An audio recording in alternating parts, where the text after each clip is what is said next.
आदाब नाजरीन, आप देख रहे हैं राब्ता 24/7 न्यूज़। हमारी आवाज़ हमेशा सच के साथ। मैं आपका मेज़बान मोहम्मद कैफुद्दीन शम्स राब्ता 24/7 न्यूज़ में आपका तहे से खैर मकदम करता हूँ।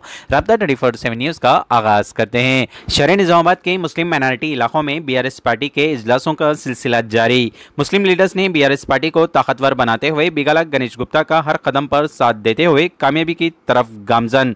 इजलास से मुखातिब होते हुए डायनामिक कॉरपोरेटर बबलू खान ने कहा कि बिगाला गणेश गुप्ता ने एक घर के जिम्मेदार फर्द की तरह शहर निज़ामाबाद को एक महल की तरह सजाया है और कामयाबी के बाद इस महल की खूबसूरती में चार चांद लगाने का इन्होंने वादा फरमाया। इस इजलास से बिगाला गणेश गुप्ता और पार्टी के दिगर जिम्मेदार अशखास ने मुखातिब होते हुए BRS पार्टी को कामयाब बनाने की अवाम से अपील की। पेश है इसी सिलसिले में हमारे राब्ता 24/7 न्यूज़ के निज़ामाबाद रिपोर्टर मोहम्मद गौस की एक खास रिपोर्ट। भाइयों बहनों बुजुर्गों दोस्तों मेरे पार्टी के सीनियर लोगों, मैं आप लोगों से एक बात बताना चाहूँगा। मिस्टर डेवलपमेंट बिगाला गणेश गुप्ता साहब को मेहमान खुसूसी कहेंगे इमरान शहजाद साहब ने एक गलत बात कही है, क्योंकि मिस्टर डेवलपमेंट बिगाला गणेश गुप्ता साहब अपने घर को जिस तरह सजाते हैं उस तरह निजामाबाद को सजाया है एक जिम्मेदार शख्स बन के। इसीलिए मैं जो बोल रहा हूँ सही बात है या नहीं है, जवाब दो। ये घर का जिम्मेदार शख्स जिस तरह अपने घर को सजाता है, गुलदस्ता लगाता है, फाउंटेन लगाता है, एक्वेरियम लगाता है, उसी तरह एक निजामाबाद शहर को बिगाला गणेश गुप्ता साहब ने एक घर के तरह एक महल के तरह सजाया है। उससे ज्यादा हमको और क्या चाहिए? हमको चाहिए दो चीज, एक चाहिए डेवलपमेंट, दूसरा चाहिए स्कीम्स। डेवलपमेंट के लिए मिस्टर डेवलपमेंट का नाम हम खुद नहीं दिए हैं, ये आवाम दिए हैं हमारे बिगाला गणेश गुप्ता साहब को। सही है या नहीं है? और स्कीम के बारे में अगर हम बात करेंगे तो सारी राजनीति बख्श नहीं होगी, इसीलिए कि जनाब KCR साहब हिंदुस्तान के एक ऐसे CM हैं जो माँ के पेट में बच्चा होने के बाद से, पैदा होने के बाद, बड़ा होने के बाद, बूढ़ा होने के बाद, मरने के बाद जितने स्कीम चाहिए उसको उतने स्कीम उसके लिए बनाए हैं। सही है या नहीं है? आगे टाइम बहुत कम है। मिस्टर डेवलपमेंट बिगाला गणेश गुप्ता साहब ने पूरे स्कीम के बारे में बताएंगे, क्योंकि मैं बताना जरूरी नहीं समझता हूँ, इसीलिए कि हमारे बड़े जो हैं घर के बड़े मेंबर उन्हें बताना जरूरी है। आने वाले दिनों में और भी लोग आएंगे, हैदराबाद से आएंगे, दिल्ली से आएंगे, चॉकलेट लेके आएंगे। चॉकलेट मालूम है ना? चॉकलेट हम ये देंगे वो देंगे, ये सुने हैं क्या? आप हमें खून दो हम तुम्हें आजादी देंगे, सुने हैं? आप हमें खून दो हम तुम्हें आजादी देंगे, बोले ना? अभी आगे बोलेंगे हमें वोट दो हम ये देंगे वो देंगे। जरूरत नहीं है, हमको सब कुछ मिल रहा है KCR गवर्नमेंट में। मैं अभी बोला हूँ आपको, हमको दो चीज चाहिए, एक डेवलपमेंट, दूसरा स्कीम। ये दो चीज भी हमारे पास मौजूद है। इसीलिए आने वाले 30 तारीख को मेरे माओ से, बहनों से, मेरे बुजुर्गों से एक रिक्वेस्ट करता हूं, मैं सुबह उठकर नाश्ता करके अपने खानदानी अफराद को बात करके हर एक आदमी कार के निशान को वोट देके बिगाला गणेश गुप्ता साहब को जिता के मिनिस्टर बनाएंगे इंशाअल्लाह। मैं अब ज्यादा बात नहीं करूंगा, इसीलिए कि टाइम कम है, मेरे साथ बात करेंगे। मैं इजाजत देता हूं, शुक्रिया। सेंटर लाइटिंग, गली गली में रोड और हमारे बच्चों के लिए IT hub, collectorate, railway bridge, municipal office और हमारे फैमिलीज के लिए मिनी टैंक बंड बनाए। और निजामाबाद में कोई फैमिली के साथ बाहर जाना है या बिरयानी खाने होटल जाओ या सिनेमा देखने सिनेमा टाकीज जाओ, इससे बढ़ के कुछ भी नहीं है।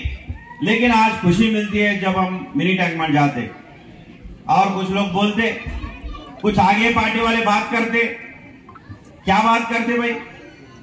किनारे पे बैठ के बोलते ऐसा तीरो, पैर मारो, हाथ मारो, नहीं तो डूब जाओगे।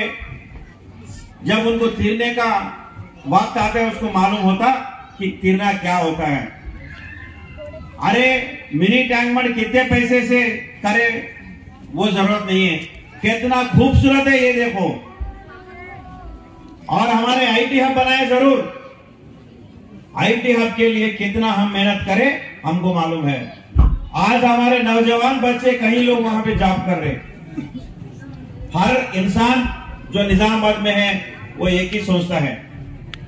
2-3 चीजें, हमारा शहर कैसा हुआ, हमारा इलाका कैसा हुआ, हमारा घर के सामने रोड है ही नहीं, हमारे पास ड्रेनेज है ही नहीं, और हमारे पानी आ रहा है नहीं बराबर, हमारा घर के अंदर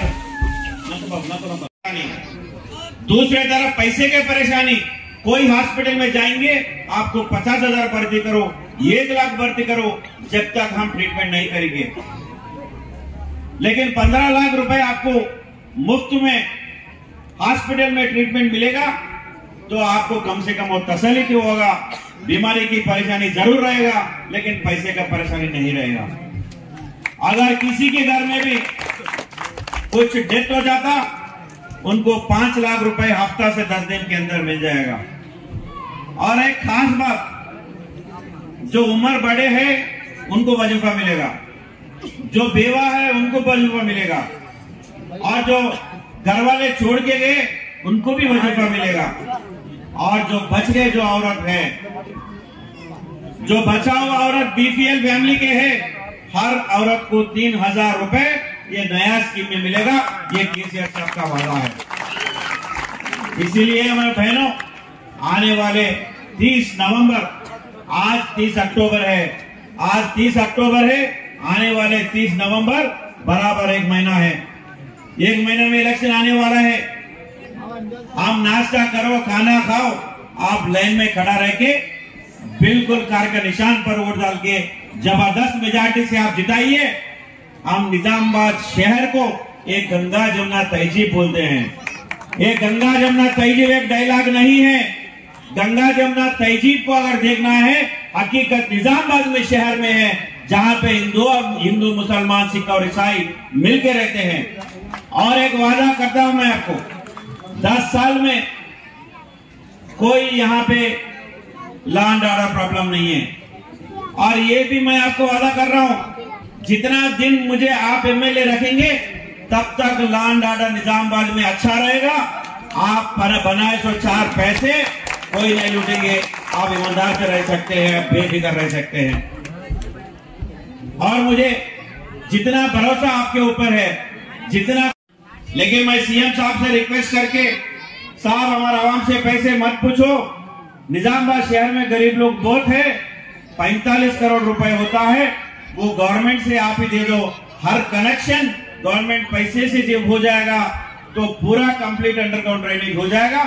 तो सीएम साहब मान के 45 करोड़ रुपए दे दिए। और कई बार मैं बोलता हूं, जब मैं 2014 में मैं एमएलए बन के आए, हमारा कुद्दूस भाई बोले, सीनियर कायद मेरे से बहुत बड़ा है उम्र में, वो बोले एमएलए साहब आपको हम इसको नहीं छेड़ेंगे। अगर हम इसको छेड़ेंगे तो आगे वाले इलेक्शन में हमको तकलीफ होगा। मैं कुद्दूस भाई को समझाया, कुद्दूस भाई मैं आगे इलेक्शन के लिए नहीं सोच रहा हूं, मैं आगे जनरेशन के लिए सोच रहा हूं। मुझे आवाम 5 साल टाइम दिए, मैं 5 साल में अपने सही वक्त कैसा इस्तेमाल करना है वैसा इस्तेमाल करूंगा, लेकिन आगे इलेक्शन के लिए नहीं डरूंगा। जब मैं पूरा खुदाई किया और जब पूरा धूल उठे तभी मैं नहीं डरा।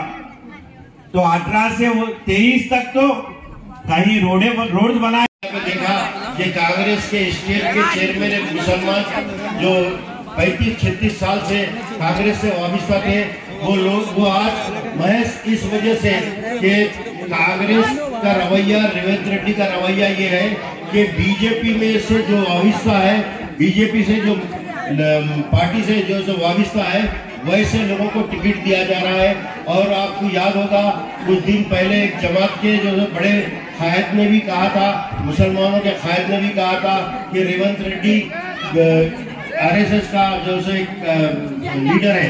तो आज आपको देखना है कि आज बीजेपी और कांग्रेस में कोई फर्क नहीं है। इसी वजह से आज एक मुसलमान 35-36 साल से जो कांग्रेस से जुड़ा हुआ मुसलमान जो ऐन इलेक्शन के टाइम पे कांग्रेस को रिजाइन कर रहा है, तो आप उसका दर्द समझ सकते हैं।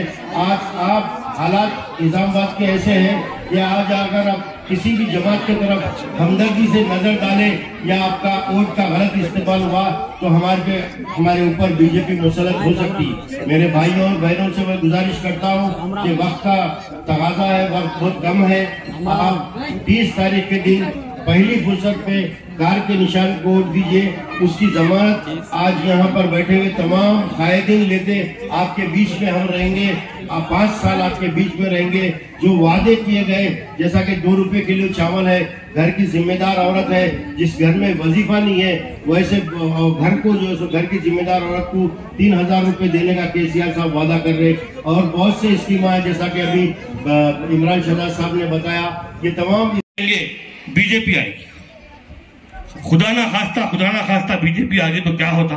यूपी में क्या हुआ आपको मालूम, दिन दिहाड़े 2 शेरों को गोली मार दिए।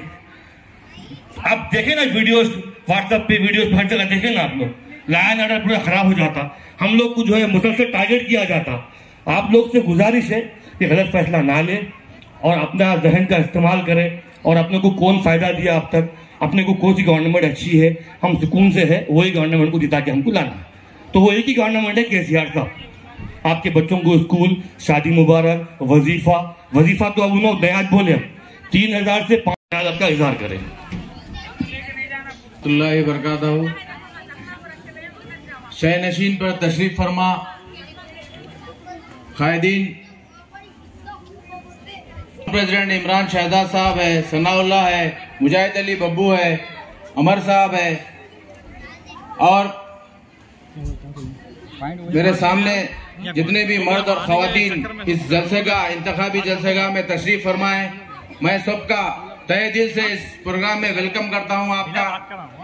और मैं आपको कुछ अलग बताना चाहूंगा कि देखिए, तेलंगाना तहरीक जब चली थी 2001 में केसीआर साहब ने तेलंगाना तहरीक चलाया था।